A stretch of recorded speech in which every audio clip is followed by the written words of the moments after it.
ಹುಬ್ಬಳ್ಳಿ ಧಾರವಾಡದಲ್ಲಿ 24ನೇ ತಾರೀಕು ಅಂದ್ರೆ ನಿನ್ನೆ ಮಧ್ಯಾಹ್ನದ ಮೇಲೆ ಸ್ವಲ್ಪ ಪೆಟ್ರೋಲು ಡೀಸೆಲ್ ಎಲ್ಲ ಶಾರ್ಟೇಜ್ ಆಗುತ್ತೆ ಮತ್ತೆ ಸಪ್ಲೈ ನಿಲ್ಲತ್ತೆ ಅನ್ನುವಂಥದ್ದು ಒಂದು ಸುಳ್ಳು ಮಾಹಿತಿ ಕೆಲ ಸಾಮಾಜಿಕ ಜಾಲತಾಣಗಳಲ್ಲಿ ಬಂದ ಹಿನ್ನೆಲೆಯಲ್ಲಿ ಸಾರ್ವಜನಿಕರಲ್ಲಿ ಸ್ವಲ್ಪ ಪ್ಯಾನಿಕ್ ಆಗಿ ನಿನ್ನೆ ತಡರಾತ್ರಿವರೆಗೂ ಪ್ರತಿ ಬಂಕ್ ಹತ್ರ 100-200 ಟೂ ವೀಲರ್ಸು ಮತ್ತೆ 10 ಕಾರ್ಗಳು ಮತ್ತೆ ಲೂಸ್ ಅಲ್ಲಿ ತಗೊಳ್ಲಿಕ್ಕೆ ಕೆಲವು ಕ್ಯಾನ್ಗಳು ಬ್ಯಾರಲ್ಗಳು ಅವೆಲ್ಲ ತಗೊಂಡ್ಬರ್ತಿದ್ರೆ ಅನ್ನೋದು ತಾವೆಲ್ಲ ಗಮನಿಸಿದಿರಿ. ಅದರ ಹಿನ್ನೆಲೆಯಲ್ಲಿ ನಾವು ನಿನ್ನೆ ಸಂಜೆಯಿಂದನೇ ನಮ್ಮ ಅಧಿಕಾರಿ ಸಿಬ್ಬಂದಿಗಳನ್ನ ನಿಯೋಜನೆ ಮಾಡಿಬಿಟ್ಟು ಯಾರಿಗೂ ವಾಹನಗಳನ್ನ ಹೊರತುಪಡಿಸಿ ಯಾರಿಗೂ ಅಲ್ಲಿ ಪೆಟ್ರೋಲ್ ಆಗಲಿ ಡೀಸೆಲ್ ಆಗಲಿ ಕೊಡಬಾರ್ದು ಅನ್ನೋಂಥದ್ದನ್ನ ಮನವಿ ಮಾಡಿದ್ದೇವೆ. ಅದರ ಜೊತೆಗೆ ನಾವು ಸಂಬಂಧಪಟ್ಟ ಇಲಾಖೆಗಳ ಜೊತೆ ಕೂಡ ಮಾತಾಡಿದ್ದೇವೆ. ಅದ್ರ ಜೊತೆಗೆ ನಮ್ಮ ಇಲ್ಲಿ ಸಪ್ಲೈಯರ್ಸ್ ಯಾರಿದ್ದಾರೆ ಪ್ರತಿ ಪೆಟ್ರೋಲ್ ಬಂಕ್ಗಳು ಬಂಕ್ ಓನರ್ಗಳ ಜೊತೆ ಮಾತಾಡಿದ್ದೇವೆ. ಮತ್ತೆ ಅವರ ಅಸೋಸಿಯೇಷನ್ ಅಧ್ಯಕ್ಷರೇನಿದ್ದಾರೆ ಅವ್ರ ಹತ್ರ ಮಾತಾಡಿದ್ದೇವೆ.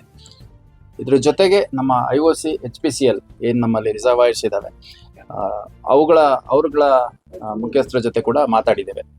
ಸೊ ಒಟ್ಟಾರೆಯಾಗಿ ನಮಗೆ ಬಹಳ ಸ್ಪಷ್ಟವಾಗಿ ನೀಡಲಾಗಿರುವ ಮಾಹಿತಿ ಅಂತಂದ್ರೆ ಯಾವುದೇ ಕಾರಣಕ್ಕೂ ಪೆಟ್ರೋಲ್ ಆಗಲಿ ಡೀಸೆಲ್ ಆಗಲಿ ಗ್ಯಾಸ್ ಆಗಲಿ ಅದರ ಅಭಾವ ಇಲ್ಲ. ಹಂಗಾಗಿ ಯಾರೂ ಸಾರ್ವಜನಿಕರು ಆತಂಕಗೊಳ್ಳಬಾರದು.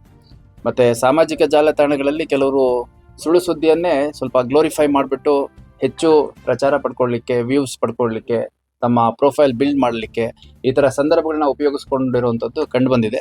ನಮ್ಮ ಸೋಷಿಯಲ್ ಮೀಡಿಯಾ ಮಾನಿಟರಿಂಗ್ ಸೆಲ್ ಏನಿದೆ ಅದರಲ್ಲಿ ಯಾರು ಈ ಥರ ಸುಳ್ಳು ಸುದ್ದಿಯನ್ನ ಪ್ರಚಾರ ಮಾಡ್ತಾ ಇದ್ದಾರೆ ಅಂಥವ್ರನ್ನ ಗುರುತಿಸುವಂಥ ಕೆಲಸ ಆಗ್ತಾ ಇದೆ.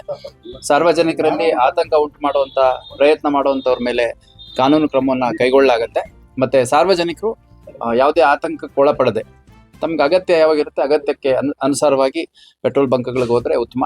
ಎಲ್ಲಾ ಪೆಟ್ರೋಲ್ ಬಂಕ್ಗಳ ಹತ್ರನೂ ನಮ್ಮ ಅಧಿಕಾರಿ ಮತ್ತು ಸಿಬ್ಬಂದಿಗಳ ನಿಯೋಜನೆಯನ್ನ ಮಾಡಿದ್ದೇವೆ. ಅಲ್ಲಿ ಯಾವುದೇ ರೀತಿ ಗೊಂದಲ ಆಗಲಿ ಘರ್ಷಣೆ ಆಗಲಿ ಅದಕ್ಕೆ ಅವಕಾಶ ಬೇಡ. ಸುಳ್ಳು ಸುದ್ದಿಗಳಿಗೆ ಕಿವಿ ಕೊಡಬೇಡಿ ಅಂತ ನಾನು ಎಲ್ಲರ ಹತ್ರನೂ ಮನವಿ ಮಾಡಕ್ಕೆ ಇಷ್ಟಪಡ್ತೇನೆ.